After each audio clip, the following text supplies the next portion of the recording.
This is a tutorial about creating a concept for a environment piece. So we're going to create a concept with the idea being that it's specifically for a 3D artist. So rather than just creating a pretty picture, we're going to create a functional piece of art. We're going to work through colour, composition and lighting.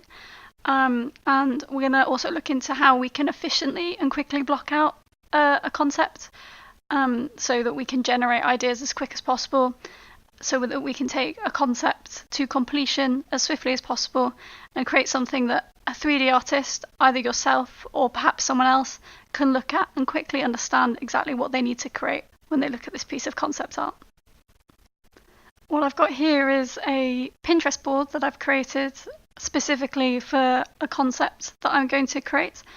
So I'm going to create some sort of shop. A flower shop, perhaps. So perhaps this would be suited to some sort of fantasy game. Perhaps we could create something that would be top-down or viewed isometrically. So I'm going to just run through this board and talk about how I have gone about choosing my reference and finding reference for a piece, and how I'm going to use this reference to create a concept. So to start with, I had an idea of what I wanted to create, so a shop. So when I'm assembling this board, I'm thinking about very specific factors as I choose my images. One of the most important things I tend to be thinking about is colour palette. So there's a few images in here that don't really look like they're anything to do with a shop, but I'm choosing these because I think they have interesting colours that I could work with. So this, for instance, you can see that there's really nice accents of purple underneath the bushes, and the blue and purple in the background as well. So that could be something that I could play with. I like this combination of pink, green and white, and I like this combination of purple, green and pink. So that's the first thing I tend to be thinking about. I'm also choosing references that are going to help me design my architecture, building design. So I really like this idea of a sort of abandoned church kind of thing. This one has a really nice roof design in it. So obviously this roof would have been tiled, but I really like that I can see what's going on underneath where those roof tiles would have been. So that could be something I could play with. I'm also thinking about what props I might have in the scene. So buckets of flowers, maybe benches, groups of flowers over windows or in windowsills. And I'm also looking at things like this so I can determine how I could place my props around. So I'm just trying to think ahead to how I can assemble a scene. I'm also choosing images based on mood. So this really interesting one of leaves. I really like the mood that you're getting when you get light coming through trees. Similar here, I really like this kind of glowy feel. So they're things that I'm going to consider as I go. In addition to that, I'm also thinking about how I could compose an image. So I really like this kind of composition. Basically a very empty space, perhaps water, and then a kind of mound with buildings on. And finally, I'm also choosing images with materials that I might find interesting, or colours as well that I might find interesting. So nice thick soft grass. I find this wood really interesting. So I'm going to keep adding to this board as I work, as I sort of research the space that I'm going to create. I'll be adding things like roof tiles I might like, window designs, or whatever I'm going to end up adding. There's a few things in here that may seem a little bit out of place, but they're things that I'm going to experiment with, and I think they could lead to creating an interesting piece. So from there, as I've assembled this board, I will begin to make blockouts, and we'll start creating really quick compositions based off of images that I've assembled here in my mood board. As a starting point for creating my concept, I'm going to base my work to start with off of this image here with the really interesting roof, and off of this image here. I quite like this, as I said, this kind of mound surrounded by water. However, I'm also really interested in the feel from this. the colors, the atmosphere. So I could perhaps experiment with making rather than there being water surrounding the scene, perhaps it would be more desolate, like a sandy desert kind of scene. There's some really interesting images that are coming up in my suggested pins as well. So Pinterest is really good for this stuff. So I definitely recommend using it. It just gives you a constant feed of new, interesting visual information. So the first thing I'm going to do is I'm going to load up 3ds Max, which is my preferred modeling program. And I'm also going to open up Unreal Engine 4, and I'm going to make really quick blockouts and throw them into Unreal Engine 4 and experiment with lighting.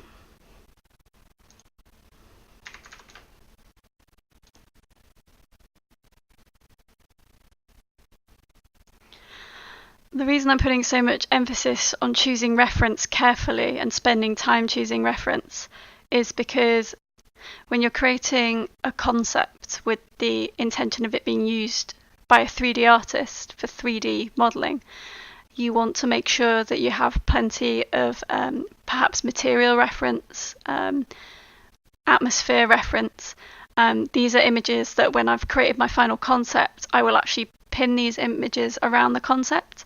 So material swatches, if I want a specific kind of colour to the wood, I don't necessarily have to render that out for hours because I want to just create something quite quick. So I'll pin images of, say, what I want the grass to look like, how the wood should be, what the plaster on the wall should feel like, so that I haven't spent ages rendering this out, painting, and the 3D artist knows exactly what they're looking at as soon as the concept's handed over. So for me, I'm going to constantly be choosing material references, lighting references, adding it to my pin board here, and that is something that I will also hand off to a 3D artist. You are the only person that fully understands what you're looking at when you create this concept, so it's very easy for misunderstandings to happen. Something might seem obvious to you but not so obvious to the person who's taking the concept to model. So that's why I suggest using photos too. So the first thing I'm going to do now is just start blocking out. Nothing too serious, nothing too high detail. I just want to get general shapes and compositions, which I can then take really quickly into an Unreal Engine scene. So I can delete all of this stuff.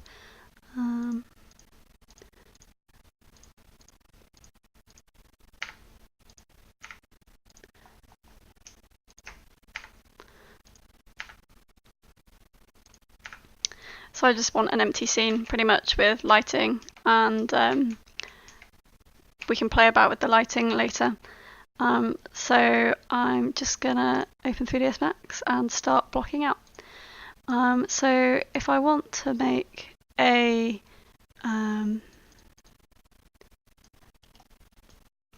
mound for the scene to go on, we can experiment with that. So I'm just gonna make a sphere and experiment with this kind of thing. I'm going to play about with soft selection just to pull areas out so it's not too rounded.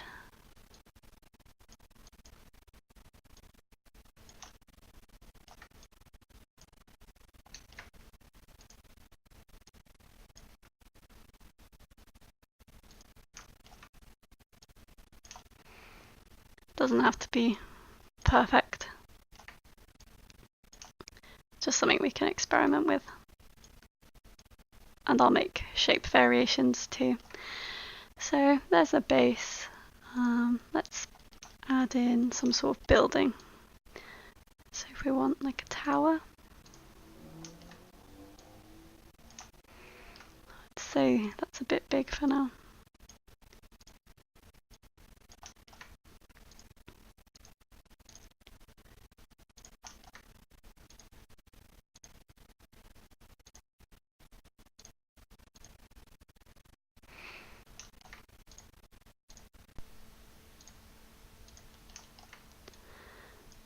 So when I'm creating something like this, I'm always thinking about how how the image will look, not only as a two-dimensional image, a still image that I'm painting, but how it will look in 3 dimensions as well, because like I said, this is something that would go to a 3D artist. So if I go to my building, we're trying to work in terms of having tiers. So I've got my highest tier here, my mid tier, and then we'd have the ground as the lowest tier. So if we tier up and backwards, and same for this, highest tier, middle tier, lowest tier. I really like this building. I think it's really interesting. So we can maybe play about with adding more interesting architectural elements later. For now, I'm going to make this a bit more slender. And I'm just going to add in another box.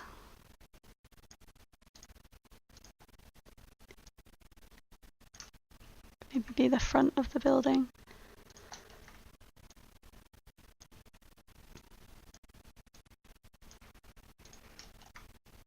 How I design this space also depends on how it will be viewed. So if it was to be sort of an orthographic, isometric building, it would be something a bit like this. So perhaps I could actually play with this orthographic look. I think that might be quite fun. So that's what I'm going to go forwards with. So go back to my reference. So I'm just going to experiment with designs for how the buildings would be clustered together, and I'm just going to throw a load of those out. So start with something like this. Maybe there'll be a building at the front as well, like this kind of shape. And we're just going to play about with these. So there's one. I'll duplicate that. Maybe with this one, the island might be smaller, and the building could perhaps be more tiered as it goes up.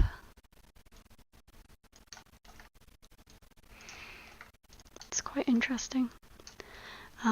And so I'm not thinking too much about architectural elements right now, like archways or windows or whatever.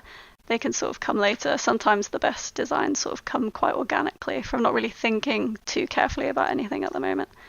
I think I like the bigger base because I'd like to experiment with putting sort of plants and things on it. So I'm not gonna, I think I'm gonna keep it larger for now. This building's quite interesting. Maybe we could experiment with a kind of more squat square roof.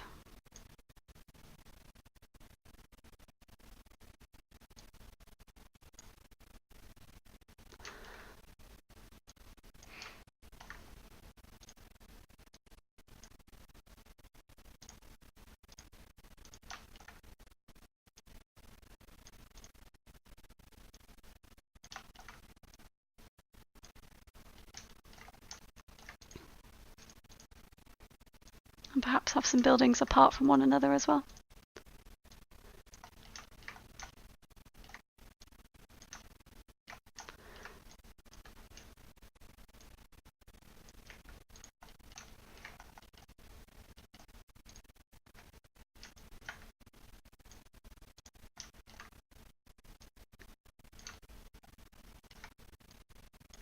It's kind of like playing with building blocks at the moment. It's just a fun way to work.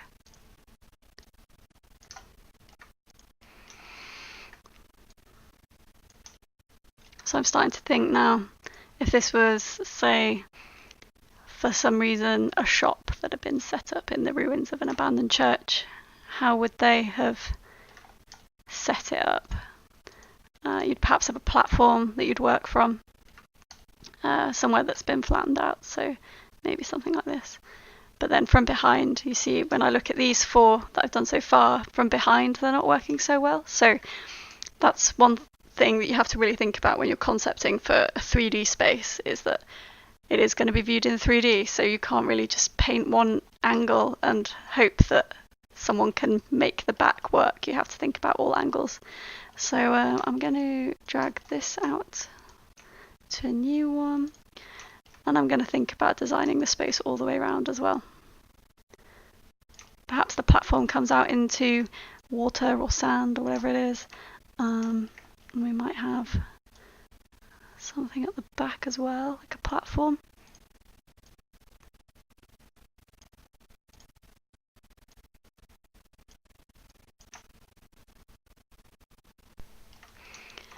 And I'm thinking, at the moment, I'm just working in terms of what building masses are going down. So later on, I can add trees, I can add bushes, obviously props and things like that. So the dynamics of this space will continue to change quite drastically.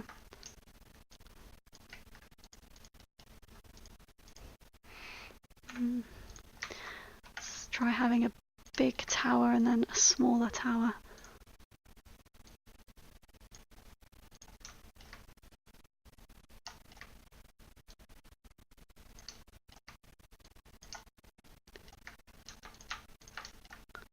Kind of like the idea of having something here, something taller. Just having a tower on its own doesn't really make sense, doesn't really work. So you kind of build up backwards. And scale-wise right now, we don't really know what the scale could be. This could be like a humongous castle on a hill, or it could be something much smaller scale. So I'm going to probably go for something smaller scale if we're working, say, for, let's say, an isometric game, where you're viewing it top down like this. It would probably be something a bit cuter, kind of Monument Valley style kind of thing. Let's have a look back here. I always like things like this where there's kind of arches and there's places under one another. I guess this is the kind of thing I'm working towards more than anything. I think this is really interesting.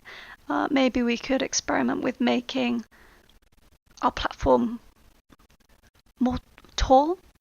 So let's have a look at this. Because I started doing it here, but it was kind of still quite small. I don't know, I think if we get some height in there, it could be really interesting. So if I create another one, and I'm just going to take the base, I'm going to go in with the soft selection, pull it up, and I'll just plop him back down like that. Deselect that, and let's try experimenting with a building like this. So a nice thing about tall platforms, if you're working with those for a scene, is that you can get some really interesting designs with the height. So you can add stairs going up, you can have rocks coming off, you can have trees, roots coming out of them. So I always like playing with kind of taller scenes. Perhaps we could have like a base to it, so perhaps like a beach or something around the bottom as well. Where we could have, if I wanted to carry on with that deserty kind of feel that I was talking about, I could have perhaps desert plants, something like that on there. I think I'll make it a bit more upright. But yeah, so this could be something to experiment with. I tend to try and avoid symmetry, so if I push this over to the side like so, you got like one larger area and then pretty much nothing on that side. Try and just make it interesting and different, so there's always something to look at that's new everywhere you go. So perhaps there'd be a platform here. I think I'm going to try getting in this more squat tower again. Bring that up. And maybe put him in the middle.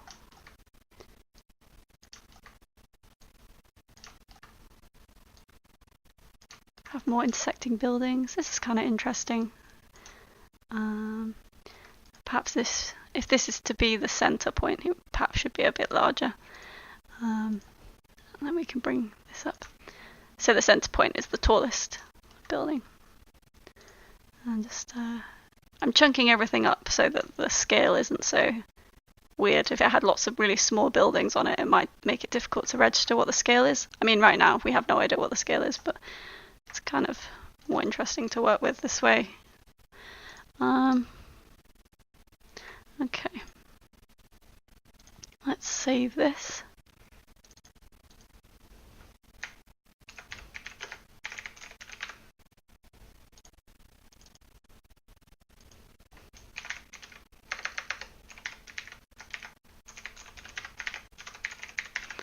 Okay. What I'm going to do is I'm just going to collapse these into one thing, and then we can just drag them as they are into Unreal. And I'm just going to name them 1, 2, 3. So we have our development from block out 1 to block out whatever we get up to. You can do this for as long as you want or for as little time as you want, but this is like, I guess, a way of iterating beyond just doing lots of sketches, which is what I used to do. This you always get taught, if you ever go to art school, to create lots of iterations, and this is just a really quick way of doing it where you're not there for hours. So I'm going to export all of these.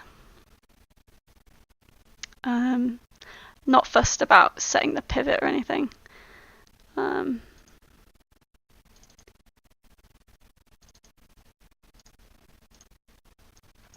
then I'll open Unreal and I will import these guys. Probably get some errors. We don't want to import those. Yep. Drag them all in. I'm gonna, yeah, this will work for now. So they're really small. There's not much going on. I'm just gonna drag these out a little bit from each other. All of their pivots are set to 0, 0, 0, so they're sort of offset, but for the sake of what I'm doing, it doesn't really matter.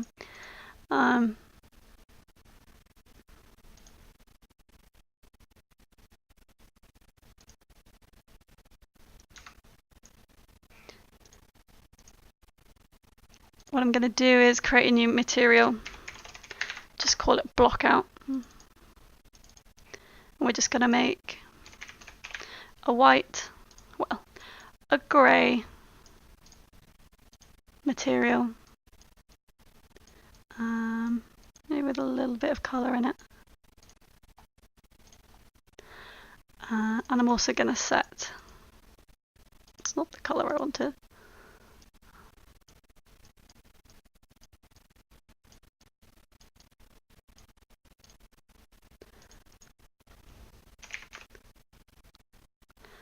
I'm going to set the roughness to 1, just so we don't get too much reflectivity.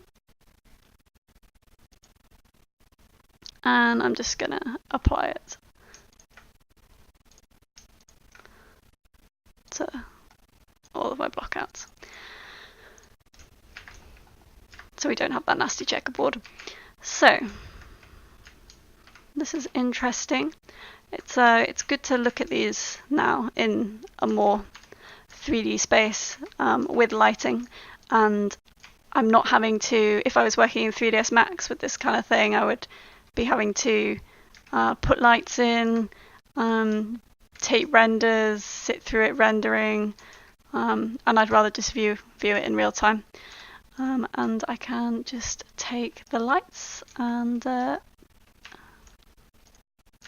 drag this over here a little and just experiment with the lighting as well, how it looks from different angles. So at the moment I kind of like how this one looks from here. I quite like this large negative space here, basically creating a nice design of a space is all about how negative space, the space between things, and positive space, the actual objects in the scene, interact. So from here it doesn't work so well because everything kind of lumps together. But when you have the space between things, it works quite nicely. So what I'm thinking is this tower here might need to move or be taken out. It kind of works nicely here. I quite like this because you have this negative space between the roofs here. So I think with this scene, I'm going to experiment with creating a few more variations with this kind of mound. I might play about a bit more with this space down here. I'm sure we could do something. might add in a block in for some stairs going up or some plants, and we'll just begin to make a bit more of it. And it might end up that I don't like it and I end up actually coming back to something like this and I start reworking this. Because what's happening is, though I prefer this is quite a large scale thing. It's maybe not flower shop material at this point, but for something that is, for quite a wacky kind of fantasy style thing, and doing wacky things is quite often good fun to do, and interesting. So there's nothing wrong with going a bit wacky. We'll see how it goes. So I'm going to develop this one a little bit more.